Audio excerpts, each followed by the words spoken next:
double up. Yeah. Double up. The money I call up. Double up. The money I call up. 2 turns of 4 turns of 8. Sleep and get paid. Rich when I wait. I bet the new jams. I dig it. New jams to start the show. what I make. That's what I So you go through that like copyright free music, and this is what we get to choose from. I mean, it's not horrible. You got that, but got no spending options. Between Two Wrenches podcast E5. Man. We've made it to episode 5, and a big announcement for today is we are no longer the 240th most listened to automotive podcast on Apple Podcasts. Moving on up.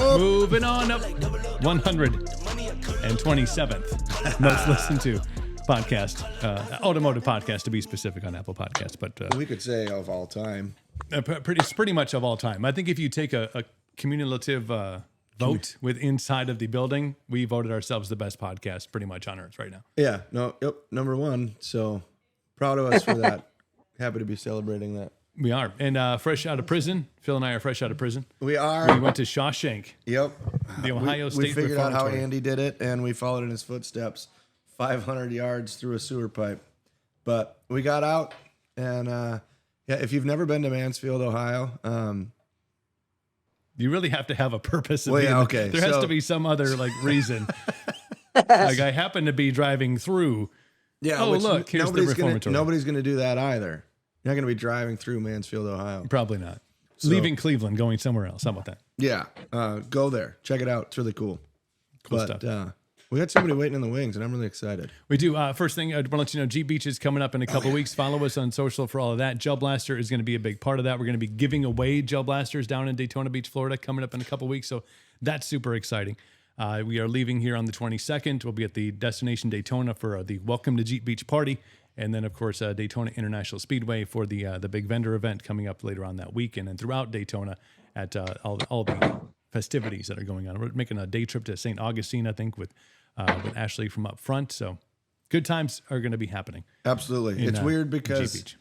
I've been watching lots of pictures from Moab, and so Yeah, it's weird not being there. not being there. So it'll be nice to see all the peeps down at Jeep Beach. All right, we're excited for that. Speaking of excited, Elvie Shane, we connected with Elvie Shane a year ago at Country Jam USA. It's when I got this T-shirt. It is when you got that T-shirt. He has a brand new single out. It is. Let's bring that up on the screen. It is called "Forgotten Man." Elvie Shane is here with us, ladies and gentlemen. Elvie, What's up? We harmonized. How you hillbillies doing? We're hanging in there, bud. How about you? Just hanging out, man. Sitting out here hoping this little mutt don't show up in my yard again, getting in my gravel. Neighbor dogs are great.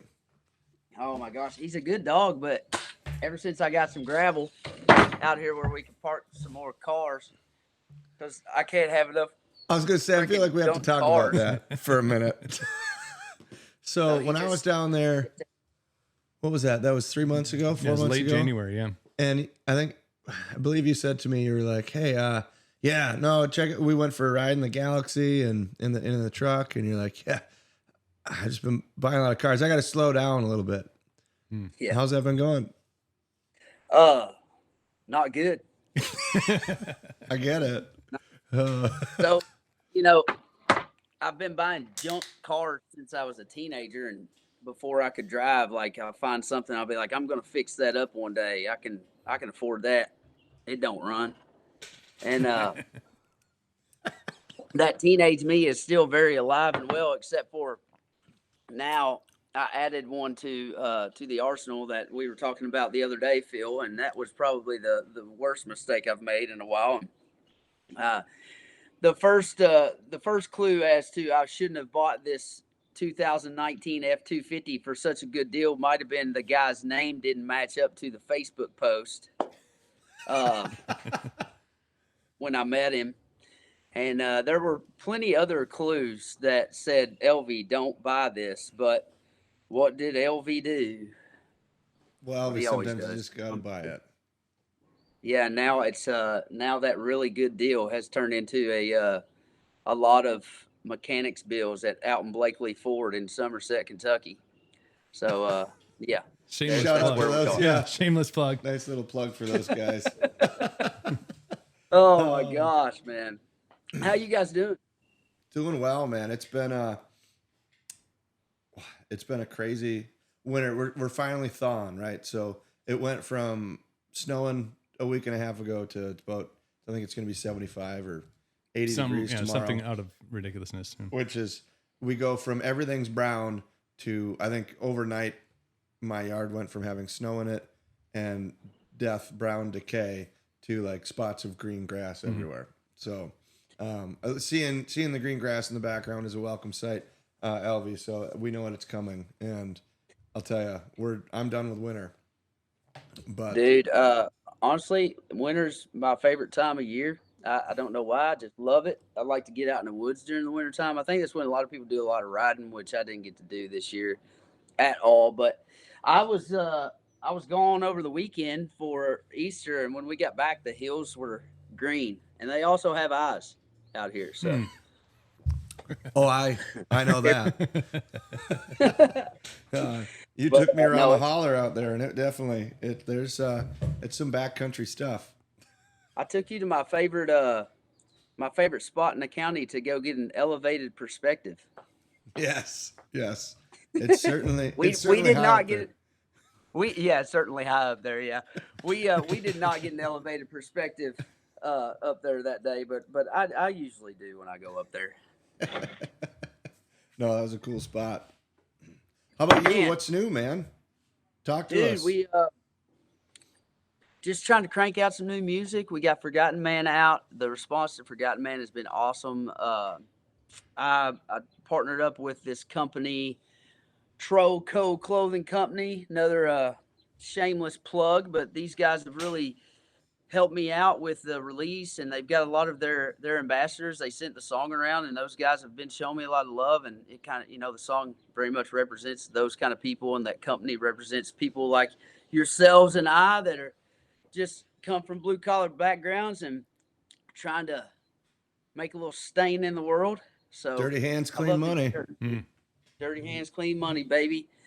I actually got to do a little bit of wrenching over the weekend. I went up to mom and dad's, and my brother's truck had some exhaust leak or something. He's got a early 2000s Peterbilt that he uses to drive his daily work truck, and we got to throw wrenches at each other and cuss and holler and I drink some watched your beer. stories. Oh, did you, dude? Oh yeah, That was no. that's a pretty good representation of what it's like to work with my dad. If you don't follow around on Elvie's socials, he does an awesome job of bringing you along through his life and Elvie Shane music on the gram. Yep. And elsewhere. It's pretty neat because it's one thing when a lot of people have heard your music, man, and I think that you've got quite a following, especially with some like the blue collar underground, I guess. I don't know, and I don't know. I haven't run into a person that hasn't been like, oh yeah, no, I know his stuff or familiar with it, but sometimes musicians get, I don't know, I'm going to say put up on a pedestal. Yeah. And you do an awesome job of saying, whoa, whoa, whoa, whoa, whoa. I'm No. just a regular Joe who throws Yeah, I wrenches don't, at his brother. I don't like being up on the pedestal. That I found that out quick, man, with the first single, and just there's a lot of who blah blah that goes on with being an artist in the spotlight. I think I prefer the limelight. I just want to be me and do my thing and play my songs out of love and hopefully be a voice for people. Like these bottom two words on the shirt right here. It's where I come from. It's who I still would like to be, and that's why I live 3 hours from Nashville in Kentucky, and why I'm not too proud to get some grease on my hands with my brother and my dad when they need a little help, and I'm at home. So Absolutely. And I think it keeps you connected to your audience. I mean, well, even the first time that we met, and I don't know what your reaction was to, hey, we got these guys that got Jeeps and they want to take people out into the campgrounds and throw donut. Tell us a little bit about how that came across. We know what our perspective was on the whole thing. Because we had reached out, we had talked to you. I mean, we had like sent some messages on the gram, and we're like, hey, like I feel like of all the artists that happened to be a part of that lineup in 2022, I'm like, Elvie seems like a guy that fits up our alley, not only with aesthetically speaking, but also musically, because Backslider, the debut album, was out and really had a lot of that, like you said, like that blue collar, but kind of gritty country rock thing going on. So we're like, this guy is like, he's like one of us. Like we should hang, and somehow we made that happen. And next thing you know, we're I think I actually have a picture of us. We made it down to the Doodad What Gin. was on the side of her face that I'm so interested in? I think it's the Pit Vipers, bro. I think it's definitely going to be the Pit Vipers. Is that what it is? I was like, You're like, because I got mine down, right? I'm like, shit, I need to get me a pair of those. I'm going to get some of those PVs, man. Give me some of those. So that was like, our perspective kind of going into that weekend. And then all of a sudden we show up and not kidnapping, because that sounds aggressive. I was, Coop's like 20 years in the music industry. And we were shooting a little promo vid for Country Jam, and you're like, I said, he had shown me clips of it, and Country Roads was playing, or like the intro to Country Roads.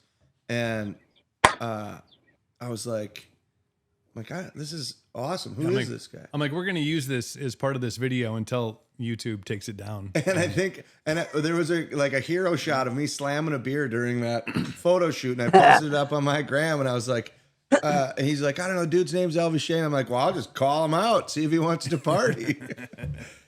So which one of you guys reached out to me on Instagram on a message, and was that you, Coop? Yeah. Yeah, I'm like, hey, let's do things. That's how we first got introduced, right? Mm-hmm. And then I was like, I heard Jeeps, I heard campgrounds, I heard beer, I heard donuts. When I heard donuts, I was in, So no, I got my ass in trouble that day, actually. Like my wife she's really cool. Like, I do some dumb shit, and we've been together 11 years, and I've done some real dumb shit, and we're still together. But that day, I got conned into Lady and the Tramping a donut with a middle-aged woman in the campgrounds, and it was on video, and our lips never met. But boy, when I got home, I was in a doghouse, son. I was like, man. I couldn't help it. She forced me. It was strawberry cream filled. She wasn't sharing. This was the only way she was going to share. If that lady was married for 40 years, she would have divorced that day. Yeah, she was all in, man. Oh, that was I had a a good riot. time with you guys, man. And obviously, that day, you never know. Like, you say yes to something every now and then, you end up having a couple good friends, So I'm glad that we hung out that day, and since then we've stayed in touch. I think I'm coming back up that way. When is June. it? June. Mm-hmm. Coming to Cadott, the town that God forgot. Oh, I'll bring him back. The Lord's going to be on the back of the bus, bringing him with. Oh man. We're looking forward to Mandy and I are going to try to come up a couple days early, and maybe we can maybe I can sit down at that really cool table you guys got going on there. We can do this again. Absolutely. That'd be great. Absolutely. I gotta say, I love the setup, man. I'm a podcast fan, and like, y'all setup is pretty dope. I dig it. Well, there's the sky cam view, which we just added today. Camera 4. Camera 3-4. Yeah, no, it's just, we built this. I mean, for me, the culture of the shop is extremely important. And well, I don't spend as many hours here as I used to. I would probably spend on average triple-digit numbers every week at the shop. I have a bunkhouse here. We spent the money on a nice little break room with a commercial kitchen in it, just because I have more meals here than I have at home a lot of the time.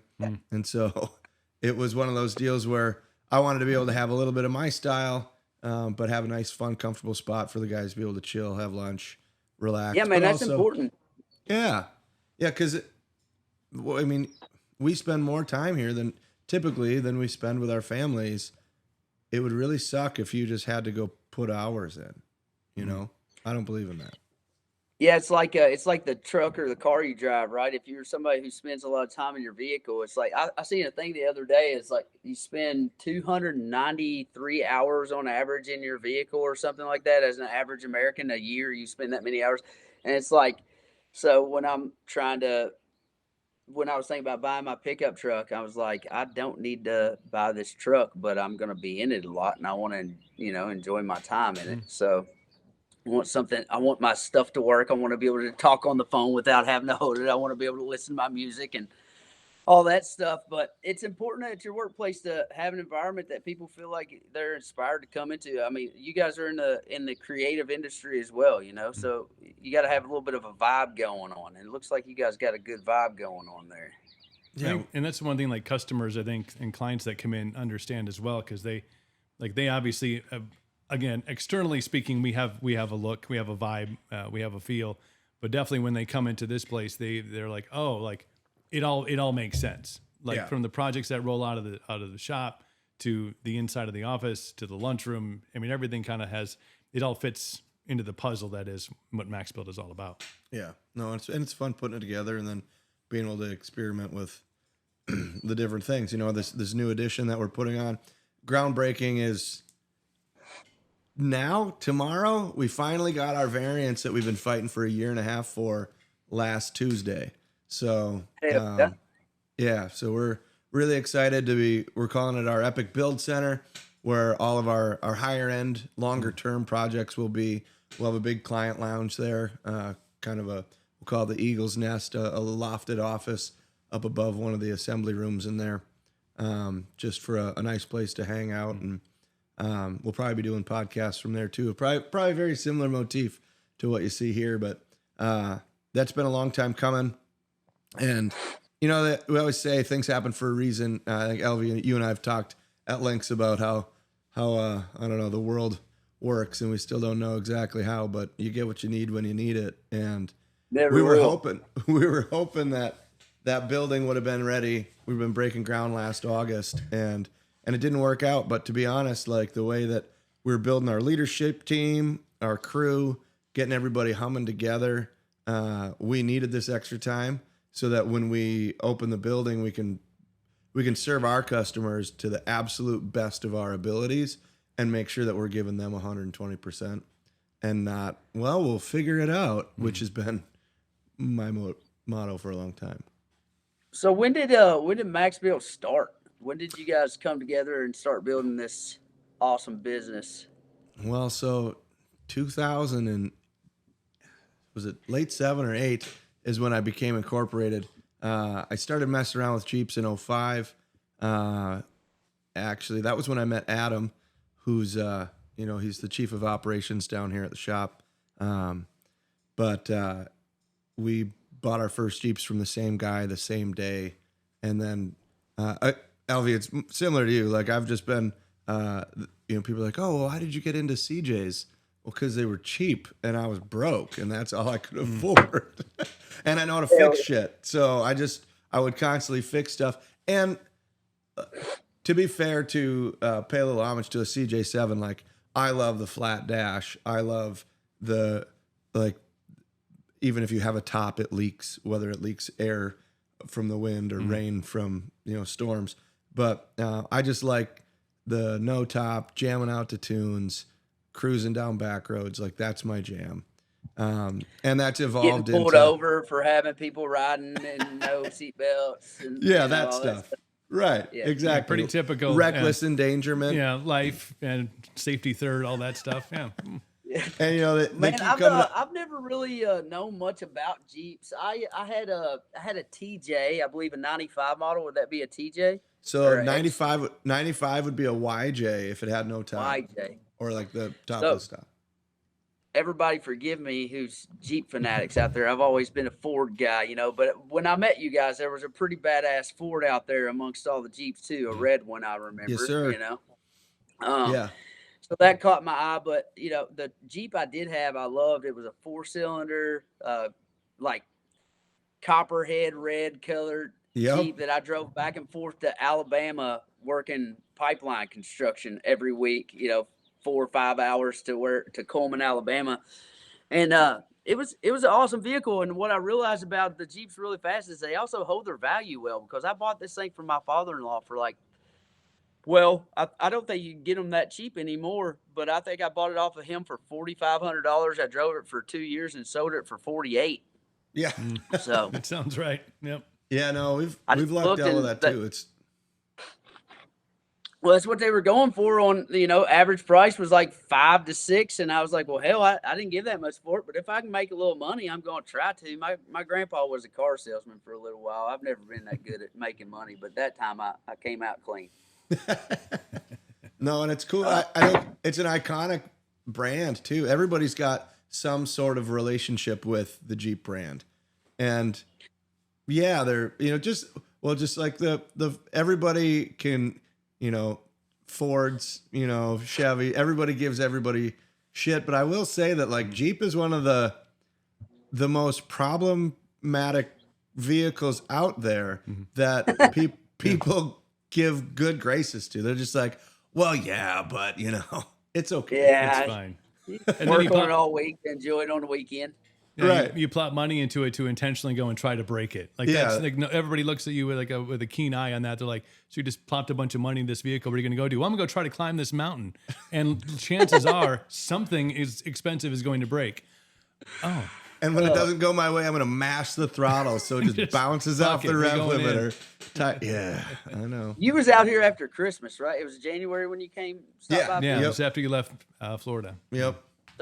So then Caleb, I got my boy. His first vehicle is a Jeep, a 2010 Sahara Wrangler. So he's super proud of that thing. Man, I would have killed to have had a cool vehicle like that. When I think my first vehicle was a 1985 S10 2.5 liter 5-speed that the first time I took off in it after I got it running again, I bought it off my brother-in-law for like $500, and I slammed it and threw some rallies on it, and I was headed into town for the first time, just swinging and running about 60 mile an hour down a straight stretch in Millwood, Kentucky. All of a sudden the rear end just locked up on it. I go spinning. I spin. I end up in this gravel parking lot, like sideways. I'm like, okay, I didn't die. I'm good. Get out. I'm checking everything out. I put it in reverse. I back it up. I take off driving and never did it again. I don't know if the spider gear just got the hiccups or what. It just chewed it all up, made it, pulverized it. That's weird. So my first vehicle was basically the same truck, because it was the S15. It was the GMC S15 5-speed, and so I bought it from my girlfriend at the time's ex-boyfriend. Okay, so I lived in this small backwoods town in Wisconsin. My first vehicle. I had a little experience driving, a manual transmission, but not much. So I was, pulling out of his house, and he lived probably 4 or 5 miles out of the city, and a 2-lane highway, 55 miles an hour, big semi truck area. So I'm pulling out and getting up to speed, and feeling good, just slowly, just got up to cruising. Speed slowly. Again, 16 years old, like the world is my oyster. Freedom, is a highway, and we had to jump it. We had to jump start it because it was sitting in his field. So like whatever, and he slammed the hood. Hey, here you go. Here's your $500 or whatever I paid for it. Took off down the highway, and 3/4 of a mile in, the hood flips up and bends, and it had the fucking moon visor on it, and bends over the moon visor. So not only is it back up against the windshield, it's folded over. It looks like a gator nose. It looks like here's how you died, is what it looked like. Here's where the end happened. And I'm like, Ace Ventura, head out the window. And of course there's a semi truck coming the opposite direction. And I'm, not downshifting, nothing. I'm just like brakes, clutch, like ass end just swinging into the ditch, pulled in, had to stand on top of, of the bumper and like, and then jump on it to get it to latch again. And it was just V'd in like 4 different directions in a point, a pyramid pointing down. I got home and my mom was like, "Oh, you got your truck home?" And I'm like, "Yeah, I'm gonna go use the restroom quick because I may have to shat myself." Similar story. I graduated to, well, after my dad had a 97 F-150 long bed 4-wheel drive 2-tone truck, and I had ran it into a sapling trying to drift on a gravel road and like dented the front fender all the way back to the door. So after he got pissed off, my truck wasn't doing all that great. And he was like, "Well, you can just take over payments on my truck." Now I'm 16 years old. I'm working at a full service gas station, doing brake jobs, tire changes, oil changes, pumping gas, and $175 a month is what the truck payment was. And I made a little bit less than that a week working, but I got that truck, drove it for a while, traded it for a Ford Ranger, 1997 Ford Ranger extended cab, lowered, had 17-inch wheels on it. Loved this truck, primer job. It was a cool truck, but I hit deer in it 3 times. I had to put a new doghouse on the front of it the first 2 times. Like, it was totaled, but we didn't have money for another truck, so I just bought a truck at a junkyard, fixed it, whatever. But the 3rd time, I put a Ford Ranger Edge, I think is what they were called. I put it was a fiberglass hood off of a Ford Ranger Edge. It kind of looked like a cow hood, and it didn't really fit my truck right because of different years, but it worked. And I think I had a Mitsubishi. I think I had a Mitsubishi Montero front bumper cover on it, and it really looked pretty sick. But I'm going down the road, dude, in this truck one day, and the truck wouldn't start because the starter was fried. So I would park on a hill everywhere I went so I could, just drop the clutch and get her fired up. And I'm going down the road one day, and that happened to me. The only time it's ever happened to me in my life, knock on wood, knock on my Daisy Red Ryder stock here.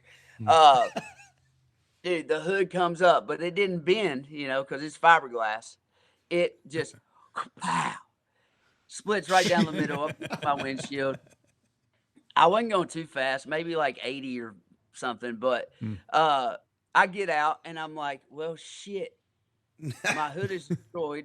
It wouldn't shut again. So I got my toolbox out of the truck, just took the hood off and threw it in the ditch and went home and drove it around without a hood for about a month or 2. Oh, man. Makes sense. Yeah. Hot rod, baby. I remember, well, I might as well tell one of my stories of when the hood flies up.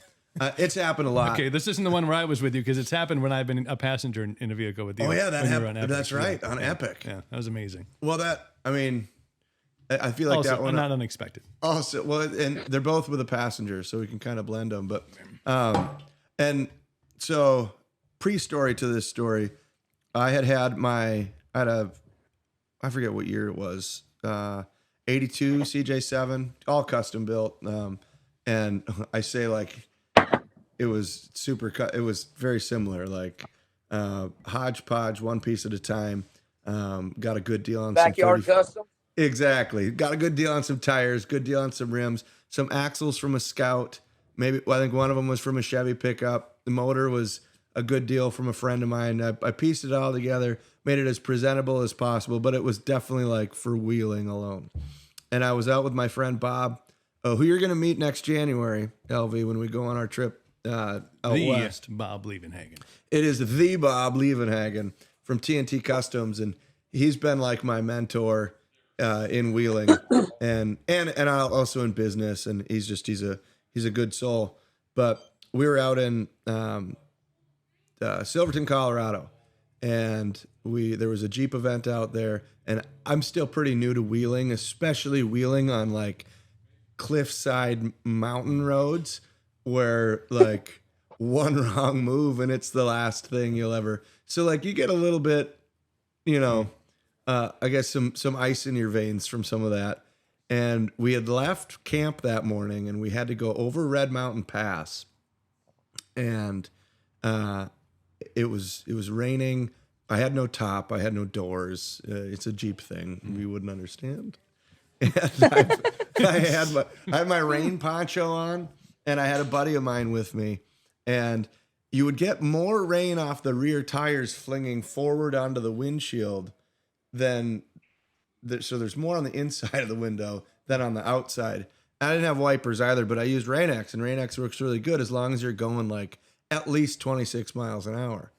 Well, so I had my buddy was wiping the inside of the window with a rag, and the outside was getting okay, and we crest the summit and we start coming down, and all of a sudden my poncho blows up over my face and wraps around my head. So I got my hands on the wheel and I can't see anything. And my buddy Mark is just like cool as a cucumber. He's just like, don't worry, I got the wheel. And he just like reaches over. He's like, just keep in the throttle. It's fine. I'm just like total trust. And I'm trying to pull the poncho down. I get it down. I sit on it. And then now that he wasn't wiping the window, now I still can't see anything because he had to drive. But so we get it all settled up. We get to the trailhead and we have an awesome day on the trail. Fast forward a month and I got that Jeep home and was wrenching. That was when I was out by the house. There's a shop there, Baxter Engines, renting from those guys. And we were running up to the gas station for lunch. And Jeremy Moldrum was sitting in the passenger seat. I think we were working on putting his Jeep together. And I don't know if I had to jump mine too, and it didn't latch, or I didn't latch it. And we're driving and having fun, a little V8 in that thing that you could really get after it. And I just downshift and mat the throttle just as we were zooming around a semi truck. And same shit. Hood comes up and you just hear Jeremy freak out like, ah, ah, ah. And I don't even know if my heart rate maybe went from like 60 to 64. It was like after what happened on the side of that mountain in Colorado, it's just like, oh yeah, just slowly stick my head out the side, pull over to the side of the road, flop the hood down, get back in. And he's just looking at me like, bro, that's it? Do you just... Yeah, you're like, yeah, pansy ass. I've almost fell off the side of a mountain. I almost drove myself off the side of a mountain. This is nothing. This is nothing. Shit. What's that? You guys probably know exactly where this is. I've seen a lot of videos of it. It's like this kind of rounded over hill that all these Jeeps will go up. It looks treacherous. There's videos all over the internet of this, and there's been people fall off of it, and it looks like it's just 1,000 feet straight down. The Red Rock kind of looking. Yeah, so that's Slick Rock. It's like the iconic Slick Rock area in Moab, Utah called Hell's Revenge. And that's I think the one that you're talking about, it's kind of like a camel hump, is the entrance to Hell's Revenge. And it looks terrifying. But the thing about the rock out there is it's literally like driving on sandpaper. So grip it and rip it. Grip it and rip it, man. They've had little Tauruses drive over that thing. Oh shit. But further down that trail, there's even more. There's Hell's Gate escalator, and there's a bunch of you don't have to do them when you're going on that trail, but there's a bunch of cool stuff out there. Well, we'll have to get you out there too. Moab's a special place. Moab's, yeah. And that's not, it's a really cool environment with really cool people. It's really hard for me to not be there. When I first moved over here, there's a place called Slick Ford that everybody goes riding side by sides and Jeeps and everything. And there's actually there's a really good community around here for Jeeps and side by sides and everything. A buddy of mine, Brian Dunnigan's got a company called Rock. Oh Lord, I was gonna give you a plug, Brian. Sorry, buddy, but he builds like frames for side by sides and roll cages and stuff. But anyways, when I first moved out here, I started hanging out with a buddy of mine, Cody. And he had an old brick nose Bronco, and me and my wife went out with him and his now wife one night, and we're riding around. This thing's got like 38-inch tires on it. It's hobbled together. It's just a woods truck, and we're out riding around. He's trying to kill me all night, and finally we're headed home, and I'm just like, thank God this is over, because I don't like being the rider, man. I like being the driver. I'll drive anywhere. I like to ride. But we're doing about 60 on the way back into town. We get into town. We pull up to his girlfriend's apartment, put the truck in park in the yard, and as soon as the truck goes in park, it falls. Bam! The freaking front wheel and tire falls off of the truck. I guess the wheel bearing or something was shot. It just collapses. I'm like, Jesus Christ, dude.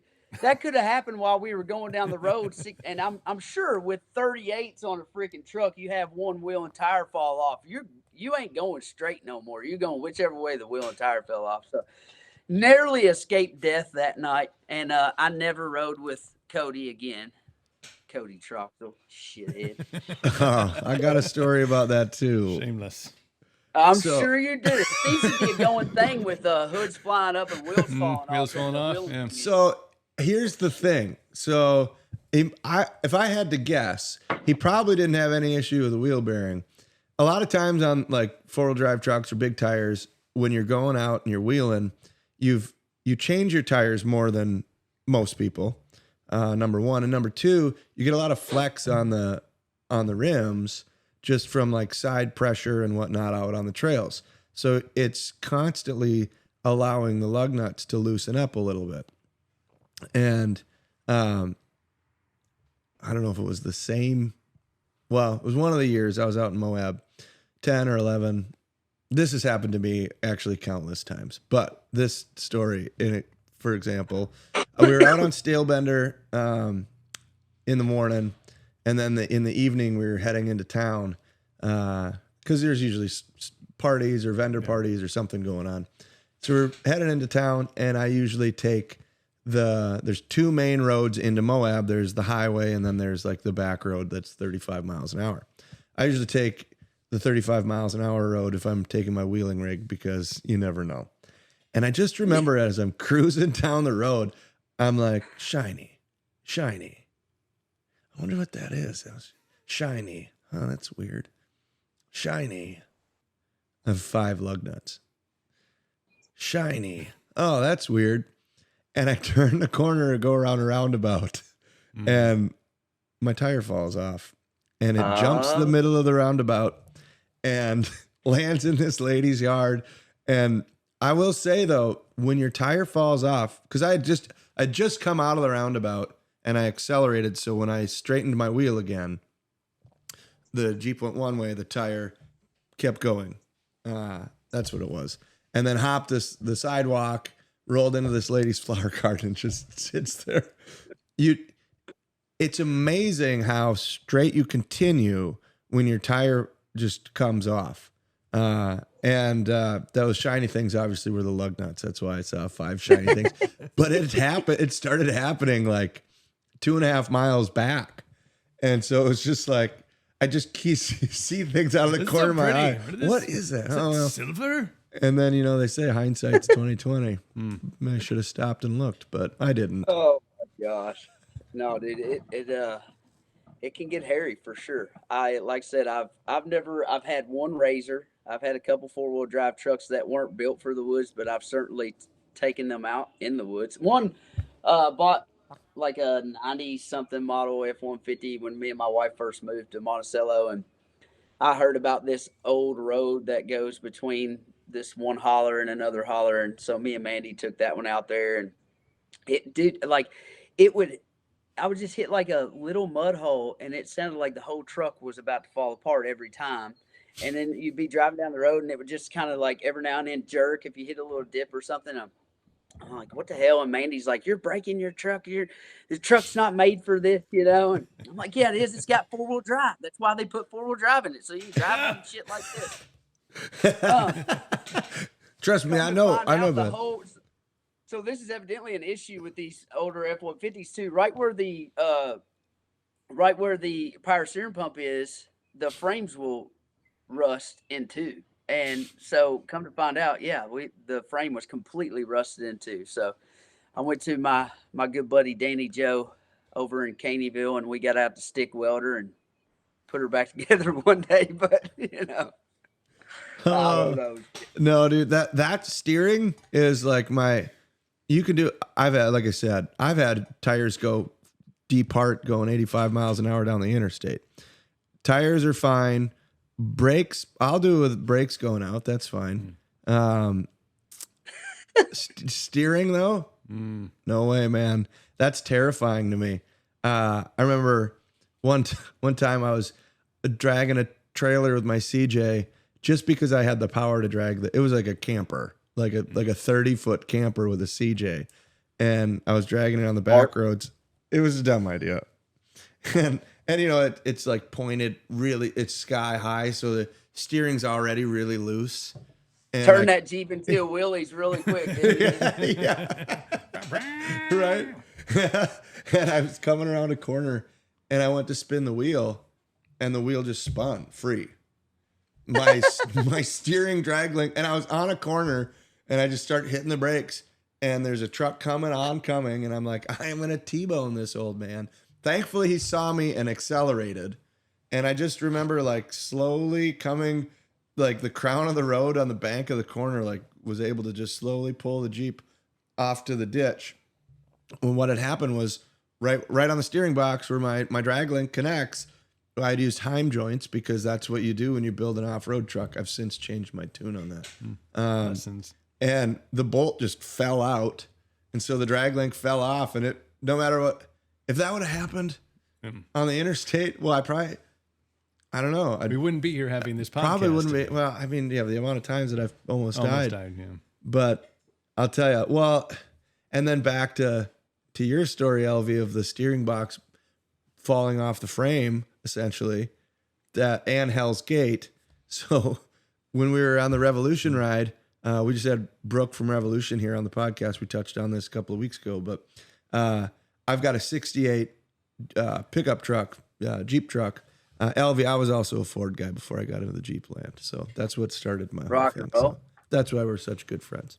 But this old J truck that I had, 68 J truck, 40s on it, 1 tons, sniper fuel injection from Right, it Holland. rides like a dream. Oh yeah, she's a lumber wagon, all right. Nicknamed Timber for a reason. I never thought I could, had the balls to ride a bull until I rode in Timber, and I'm like, bull, shit. Bull would be easy. At least you get something to hold on to. And this, you're just like, just flop around and hit the ceiling. I got a chainsaw chain for my air horn pull. Safety third. Yeah. My visor is an old timber saw, but it works good for clearing brush when you're on too tight of a trail.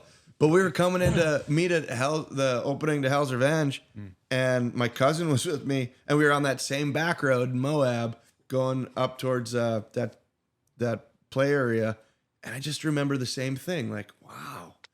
Like, they say 10 and 2, but this is like, 7 and 5. Covering the whole dial. And I'm still going straight. So what's going on?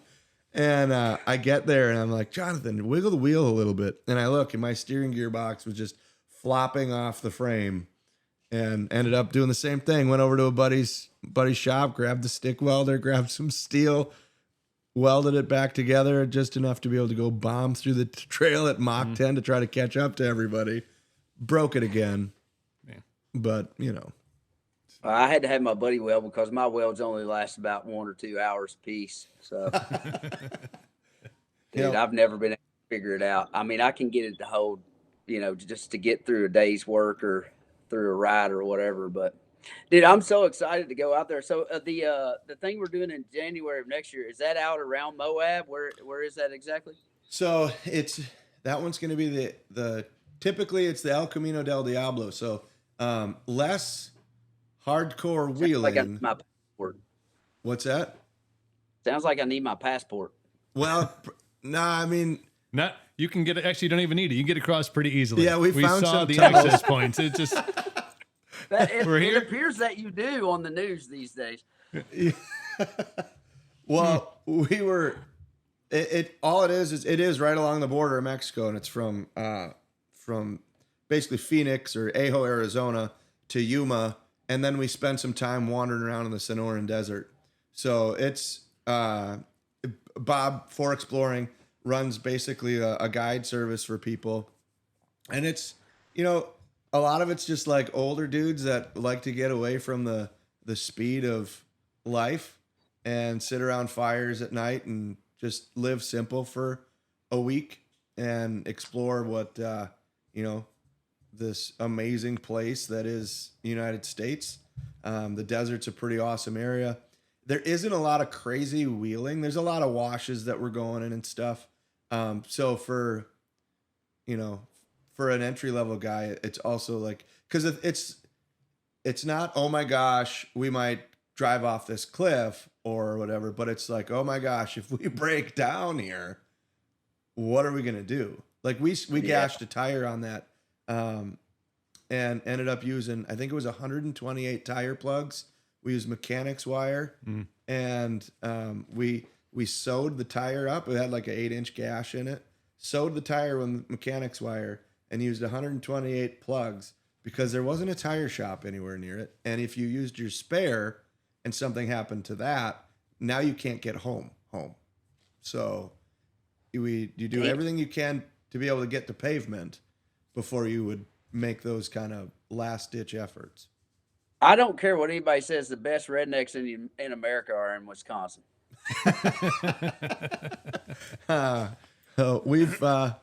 We've got some ingenuity. Oh man, I do find I find it interesting that you're like, oh, for Elvie, for an entry level guy, this is gonna be perfect because there's not a lot of crazy wheeling. Here was my first for exploring trip was the southern rim of the Grand fucking Canyon. You want to talk those shelf cliffs where you're like, oh, this goes one of two ways. You make it or you die. Yeah. My Jeep had just gotten finished and it came out of the shop, and then the next day it drove to Cheyenne, Wyoming, and then down to Mexican Hat, Utah. And then it was doing the northern rim of the Grand Canyon. And like the first day it was like, well, here's the deal.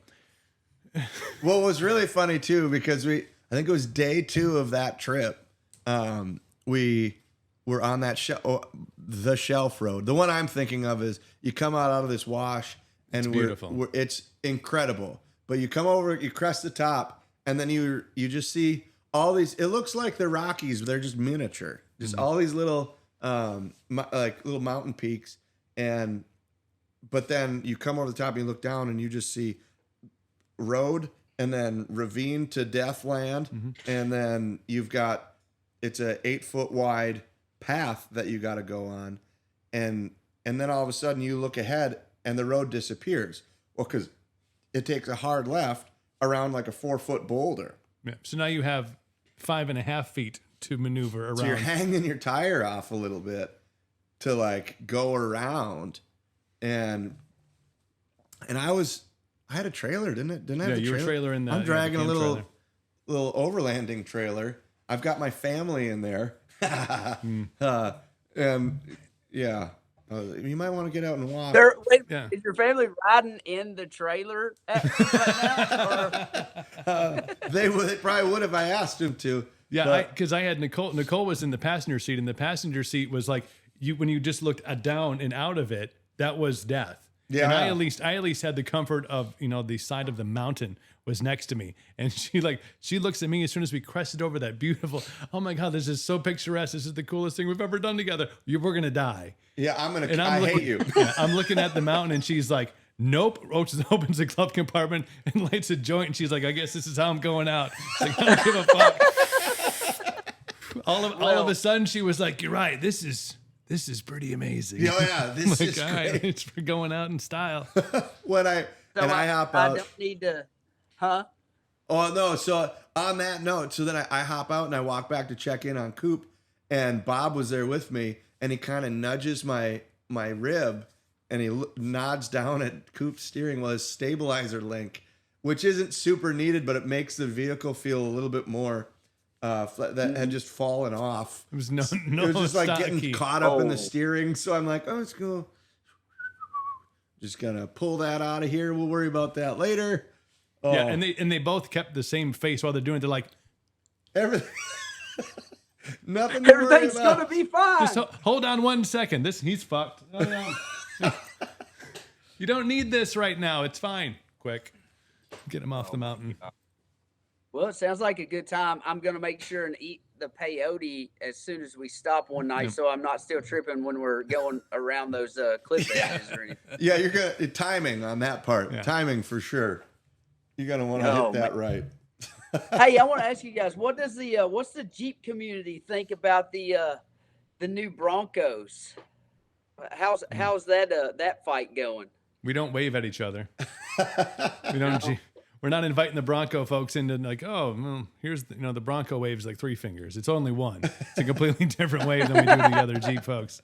It's love. It's, hey, embrace it. They're cool. Well, honestly, like it will never replace the Jeep. Anybody that's ever been trying, they've been trying to do that stuff for years. Everybody's trying to come out with like the next Jeep, and it's like Avis, they can try harder, but they just won't be number one. And but the Broncos I are guess a great. if it ain't broke, don't fix it. And it's a great platform, and honestly, I love it because it's going to push Jeep too. So if Ford comes out with something a little bit more innovative or different or unique, or like one of the things that Ford did that Jeep's never done that I was super impressed with, which like the Sasquatch package, or they came out with trim levels where they had the higher end, the higher end like wheeling stuff, but with like cloth seats. Like the Rubicon is the Rubicon in Jeep land. Like you get the cream of the crop, everything. And it's like, well, maybe I don't want to spend my money to have a $68,000 Rubicon. Maybe I'd rather have a $40,000, can I take the Sport and then put like the heavy duty axles in it for $42,000 instead? And Ford did that. They have where you can mix and match a little bit better. And that's really cool. And I think Jeep's going to start coming out with that. They released a lot more trim options now on the 20. Dude, like that Sasquatch pack. What is it, Coop? Sorry, buddy.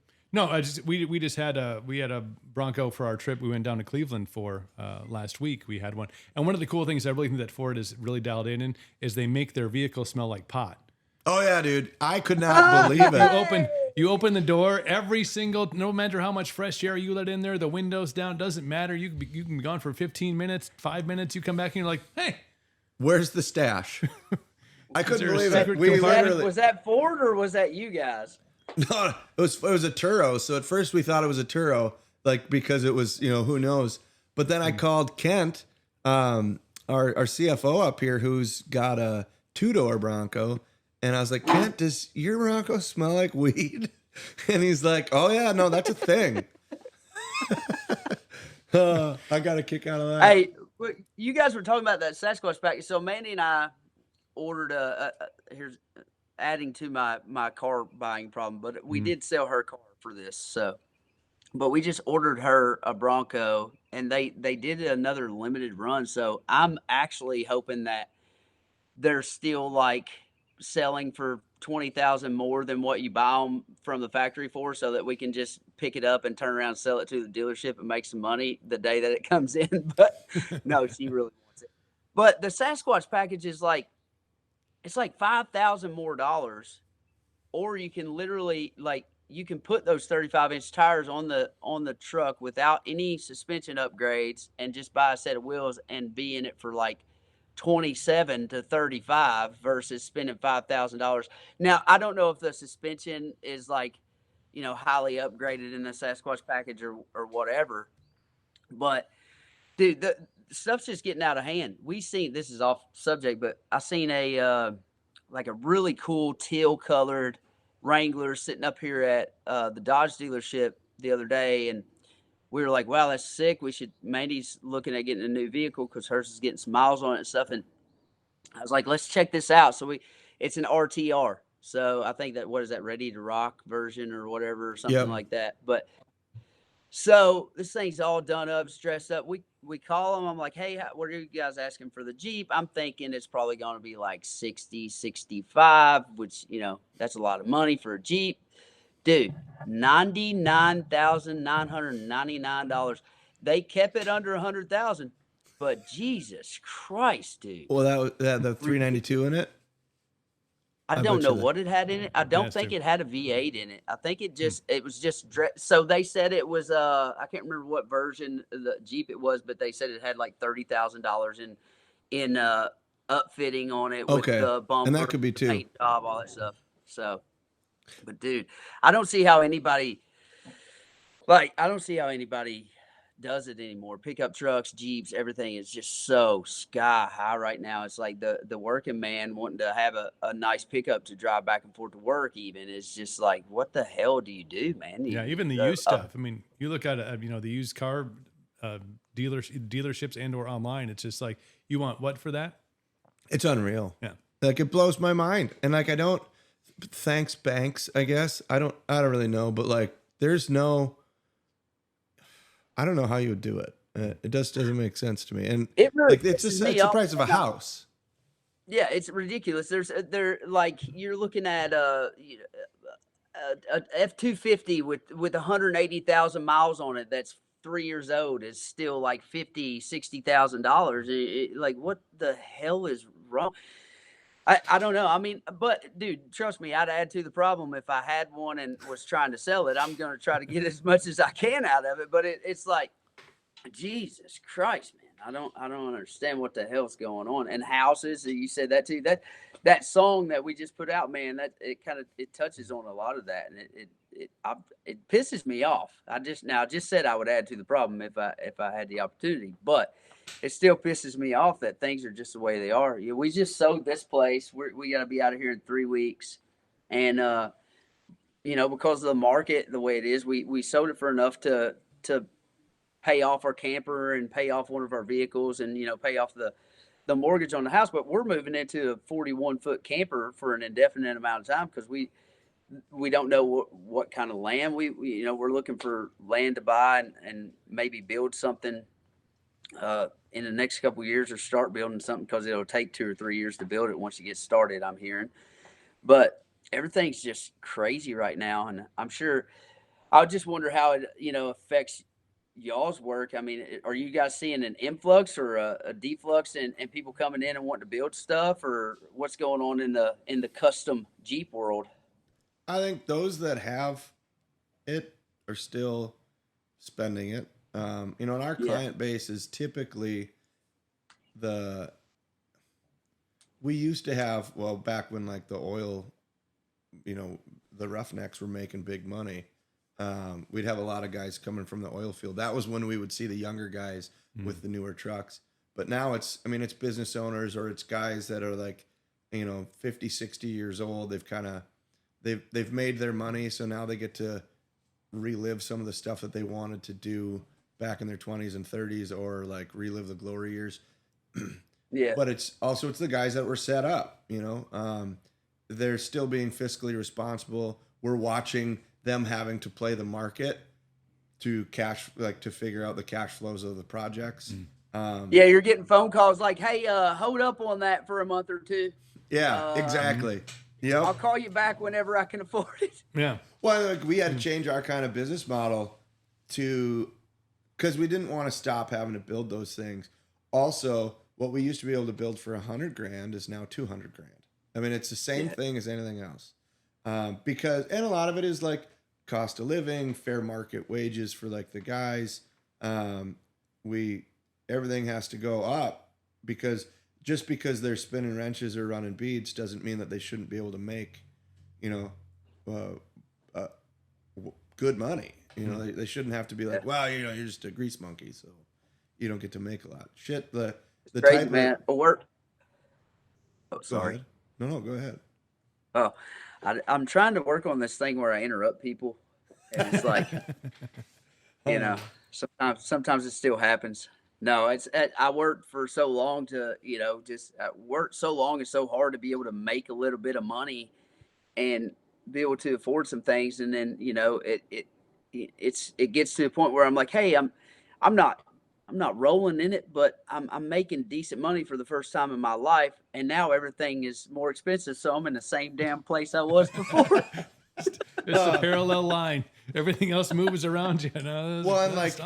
I was thinking about that too. Like I'm kind of in the same boat. I went from like broke college kid making $150 a week slinging parts at a parts store and wrenching on the side to being a broke business owner that didn't really know about making money, but really liked enjoying his passion and like seeing people's faces when he did cool stuff or traveling the country.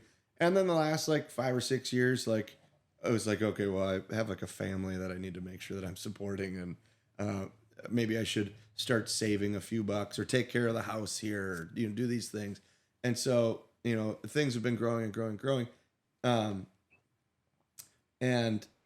But like to go from like a poor kid with no money to a guy that's making a little bit of money, number one, it feels like you're like the richest person on the planet. And then you're like, I am not worthy for this money because I don't know how to handle it responsibly. And then like it comes in and it's just gone. Yeah. Yeah. But then I guess you get to that point too in your life. You're like, okay, I gotta like, I've had the fun of like trying to just get the things that I want just because I wanted it, and I've been wanting for the last 20 years, and I couldn't do it. It was like that delayed gratification.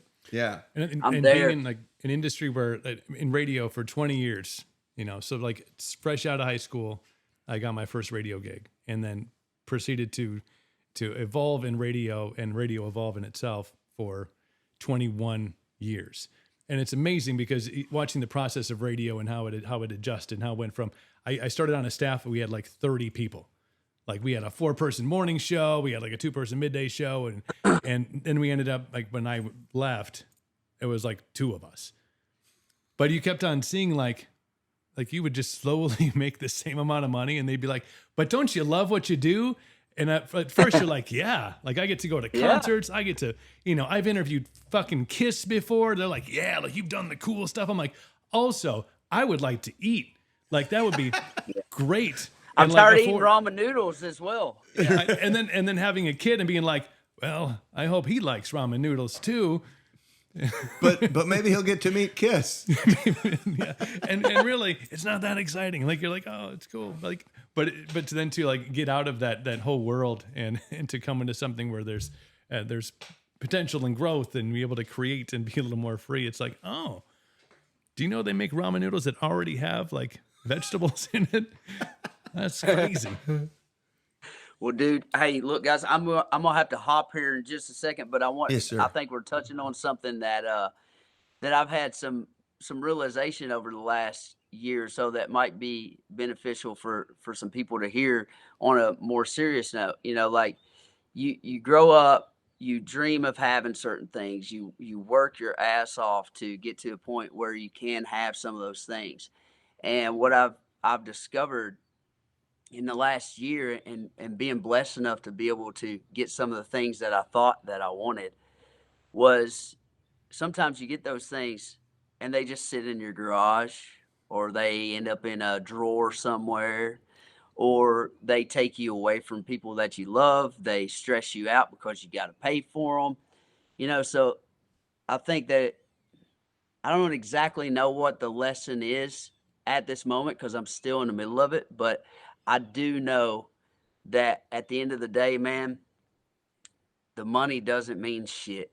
And it just, the more money, more problems thing is definitely true. And I know it's hard to, I've been a broke ass kid since I was born. And I know it's hard to hear that and really think, oh yeah, well, it must be nice to be able to say that, but it just adds to the stress sometimes, man. And it just takes away from time with family, because more money means you're working more, and you're spending triple digits at the shop and then you're spending it. And it could be something that you could use for comfort or experiences to have with people that you love and go places like Moab. Like that's where money's well spent, right? Is when you get to go and drive your wife in the passenger side on the edge of a cliff, and no, I'm just kidding.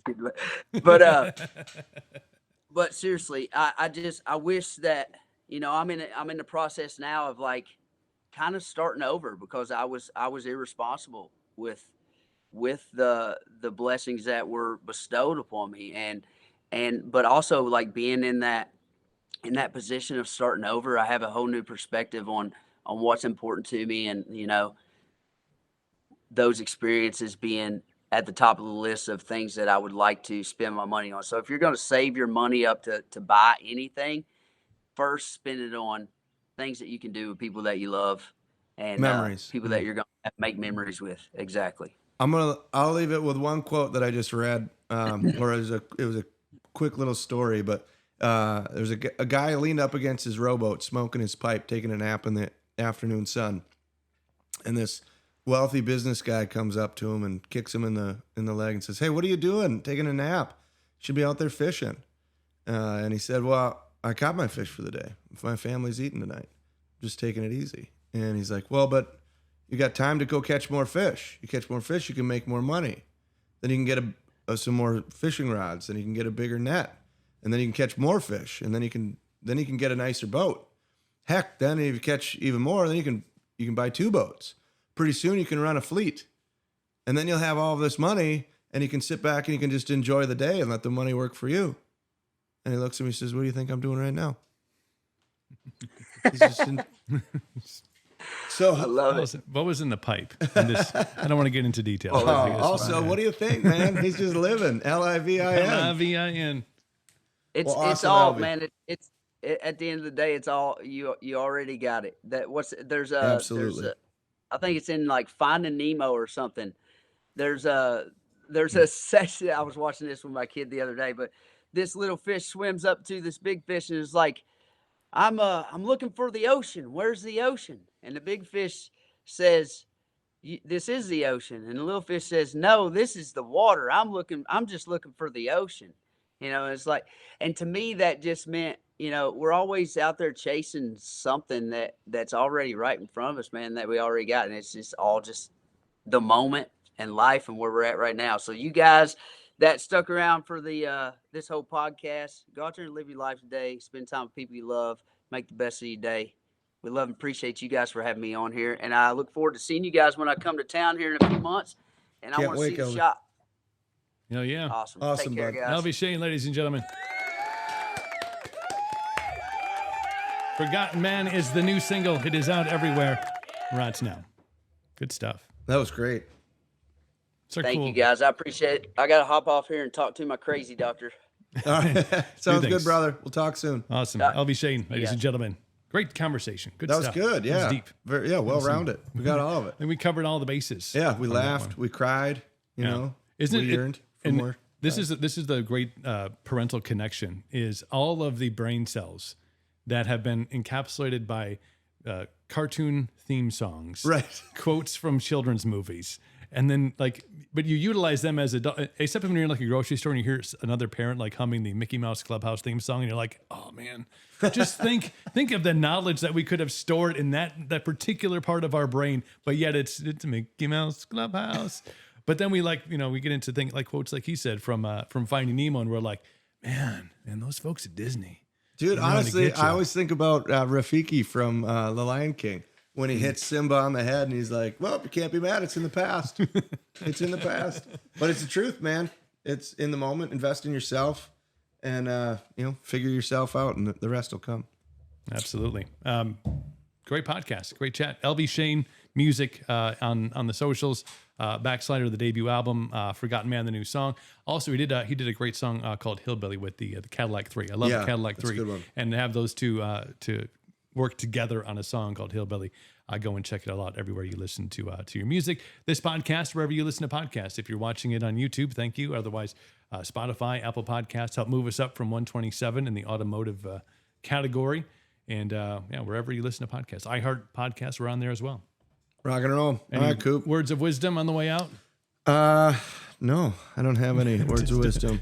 No more It's time wisdom to go. Let's go make some money. Okay. Back to work with you. Back in that bag again. Whoa.